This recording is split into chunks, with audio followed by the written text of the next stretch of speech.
Ahoj, zdravím tě z pobřeží, skoro Atlantiku, ne, dělám si legraci. Jsem právě teďka ve Švédsku, užívám si pohody a jím dánskou snickersku. Takže chceš, ale zajímá tě to, můžu ti ukázat Dánsko, můžu ti ukázat Švédsko,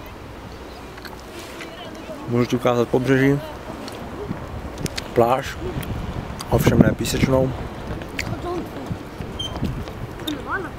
Holky, které teď zrovna nejsou, ale brzo budou.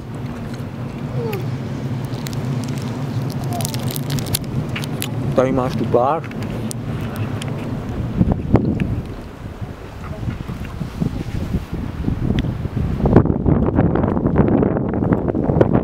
Oceán. Můžeš vidět Dánsko.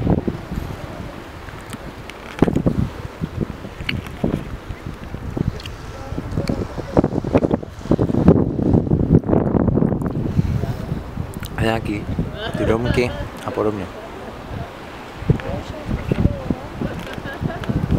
Takže tě ještě jednou zdravím. Především mamku, taťku, dcerku a všechny mý přátelé. Dceřka sedí doma, koukají maximálně na olympijské hry. A já teď sedím v Helsinkinsborgu, pak vemu trajekt, pojedu do Helsinghoru, doufám, že mi tam vyzvedne můj kamarád, pojedeme do Gileje a v Gileje pojedeme na ryby, velkou rybářskou lodi. Takže plánů je dost, doufám, že máš taky takový plány.